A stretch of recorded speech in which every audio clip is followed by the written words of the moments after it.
우리 지난번에 다락방을 하신 수건들은 다 아시겠지만 우리 다락방을 통해서 은사에 대해서 우리가 얘기를 나눴어요. 알다시피 하나님께서 우리에게 주신 탤런트들이 다 한 가지씩 있습니다. 하나님께서는 모든 사람에게 최소한 한 개 이상의 은사를 허용하셨다고 했습니다.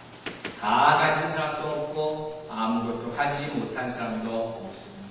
누구나 다 최소한 한 가지의 은사가 있다 했습니다. 그래서 이것을 가지고 내가 소중하게 여기는 사람은 귀히 쓰임받고 하나님으로부터 큰 상급도 얻을 수 있다는 것을 여러분 배우셨을 것입니다. 오늘은 또 은사 얘기를 하는 것이 아니라 우리의 성격에 대해서 먼저 얘기해보고 오늘 예배 시작하려고 합니다. 사람마다 서로 다른 타입이라는 게 있습니다. 그리고 이 심리학자들에 따르면 사람의 성격을 사람마다 틀리겠지만 되게 크게 한 4가지 정도로 분류해서 설명을 한다고 합니다. 여러분들 아마 한 번쯤은 최소한 한 번쯤은 들어보셨을 듯한 그런 말씀입니다. 첫 번째 유형은 어떤 유형이 있느냐? 다혈질의 사람입니다. 좋게 말해서 다혈질이지 화를 벌컥벌컥 잘 내는 사람을 다혈질이다 이렇게 말합니다. 물론 이런 사람들 보면 추진력이 있어요. 또 목표 지향적이기도 합니다. 그래서 리더들 가운데 외로 이런 성격이 있는 사람들이 참 많은 겁니다. 그런데 이런 사람들은 다른 사람들에게 상처 줄 가능성도 많습니다. 왜냐하면 오늘만 보고 계속 나가다 보니까 앞뒤자가 안 들어가요. 남을 돌볼 여유가 없다는 거예요. 그래서 의도는 그렇지 않다 하더라도 옆 사람들에게 상처 줄 그런 때가 많다는 것입니다. 이런 사람의 특징이 뭔지 아십니까? 아주 재미있는 말이 있어요. 이렇게 다혈질적인 사람들의 특징, 화를 잘 내는 사람들의 특징, 벌컥 화내고 나가면서 끝에 꼭 뭐라고 얘기합니다. 나는 뒤끝이 없어요. 벌써 알죠? 그러고 나갑니다. 그 순간 벌써 다른 사람한테 상처를 주고 나가는 겁니다. 이게 문제는 거죠. 장점도 있는가 하면 단점도 있다는 거죠. 자, 두 번째 타입은 무엇이냐? 심리학자들에 따르면 두 번째 인간의 유형을 그려놓았는데 바로 이성적인 사람입니다. 굉장히 합리적인 사고를 하고 나름대로 셀프 컨트롤을 굉장히 잘하는 사람입니다. 이 사람들이 이성적인 사람입니다. 그래서 우리도 이와 같은 사람이 되기로 굉장히 노력을 합니다. 그런데 또 이 사람은 어떤 생각이 있냐면 이런 유형의 사람들은 자기 감정을 잘 나타내지 않아요. 그렇기 때문에 주변 사람들이 접근하기가 굉장히 어렵습니다. 그래서 무슨 포커페이스라는 말도 하고 차다라는 말도 많이 합니다. 그만큼 조금 냉정하다 할 수 있는 말이에요. 그래서 내게 보면 우리가 잘 아는 옛날에 보면 무슨 갓파더 같은 무슨 영화 있지 않습니까?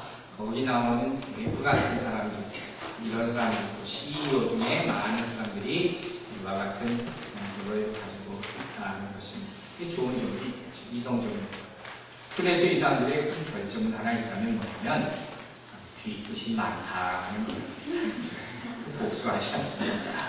이것도 장점이 있는가 하면 단점이 있다는 거예요. 자, 그런가 하면 세 번째 유형의 사람이 있는데 이 사람은 어떤 사람이냐? 그 전에 한 가지 제가 해보겠습니다. 이 심리학자들이 얘기하면 참 재미있는 통계가 있는데 이와 같이 화 잘 내는 사람하고 이성적인 사람하고 의외로 결혼해서 사는 경우가 많다는 겁니다. 참 재미있죠? 어떻게 보면 전혀 안 맞을 것 같은데 이런 스타일의 둘이 부부에서 사는 경우가 은근히 많다는 거예요. 그로 인해서 재미있는 일이 참 많이 벌어져요. 예를 들어서 조금 이렇게 벌컥벌컥 급한 여자 부인이 있다고 했어요. 근데 이 부인이 밖에 나가가지고 자기 동창들 모임에 나갔어요. 그러다 보니까 뭐 옛날 여성 부부는 그런 거 많이 나오지 않습니까? 개 모임 나오고 동창 모임 나오고 막 서로 비교하고 그러다 보니까 화가 나는 거예요. 이 집에 와서 남편은 막 화를 냅니다. 걔가 어쨌는데 제가 어쨌는데 지가 학교 다니는데 얼마나 뭘 잘했다고 그러나 막 화를 내고 막 설명을 하는 거예요. 그때 차분한 남편이 뭐라고 한마디 합니다. 뭐라고 하겠습니까? 그래, 그래서 그게 어쨌다는 건데 화가 더 나는 거예요. 반대의 경우도 있습니다. 남편이 막 화를 잘 내고 급한 사람이에요. 이 사람이 회사에 또 화가 나서 동료들하고 술을 먹고 전화를 걸고 집에 가고 부인한테 나오는 새끼 들어가 전화를 걸면서 그 자초지종을 막 설명을 하는 거예요. 내 직장 상사가 그놈이 나쁜 놈인데 그놈이 언제부터 과장됐다고 나를 멸시하고 막 쏟아붓습니다. 근데 부인이 딱 한마디 합니다. 집에 와서 얘기해. 그러면 또 귀찮으십니다. 너무 힘들어요. 묘하게 이런 사람들이 같이 산다는 거예요. 자, 세 번째 유형의 사람의 타입은 어떤 타입이냐? 낙천적인 사람이에요. 쉽게 말하면 내 사를 긍정적으로 생각하고 좋은 소리로 말을 하려고 하는 사람입니다. 그러니까 이런 사람들이 어떤 모임에 있으면요, 그 모임이 굉장히 밝아질 수가 있어요. 말도 많이 하고 분위기 메이커 한마디. 뭐 일 있으면 다 찾아가서 간섭하면 좋아. 또 뭘 안 되려고 이런 사람들 분명히 있습니다. 그래서 이런 사람들이 있으면 시끄럽죠.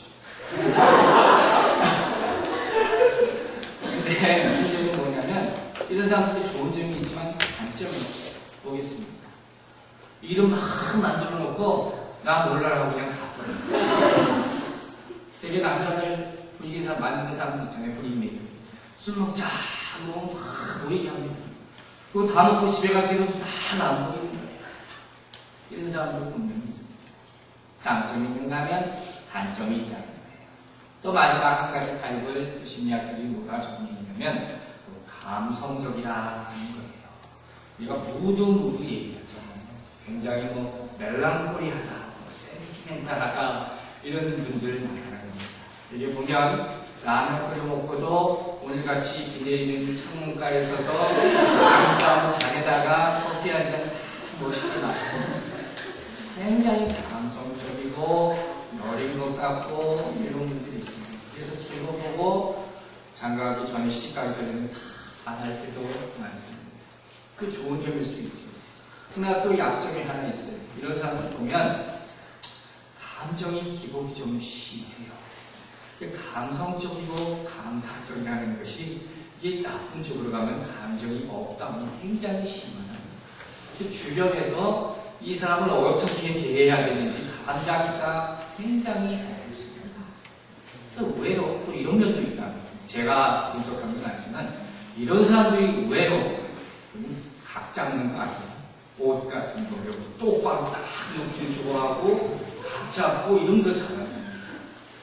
결벽증 이런 사람들이 저 옆에 있는 사람이 조금 힘든 사람들이죠. 그리고 또 안타깝게는 이런 유형의 사람들이 우울증에 걸리는 경우도 많다는 것이에요.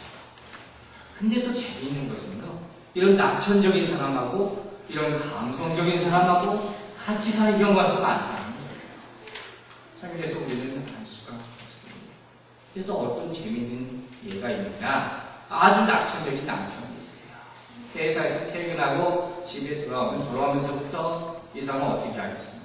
뭐 질서가 없습니다.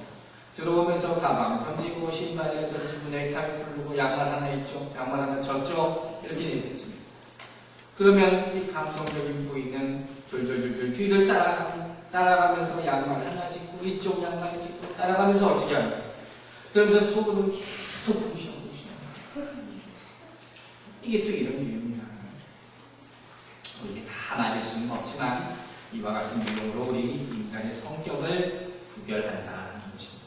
그런데 중요한 것은 오늘의 이야기는 무엇이냐? 이러한 각가지 성격, 모든 사람들이 각가지 성격을 타고나고 또 변화하게 되는 것인데 이러한 성격들이 우리가 말하는 죄라고 하는 것과 만나게 됐을 때 우리 안에 아주 악한 것들이 생기기 시작한다는 것입니다.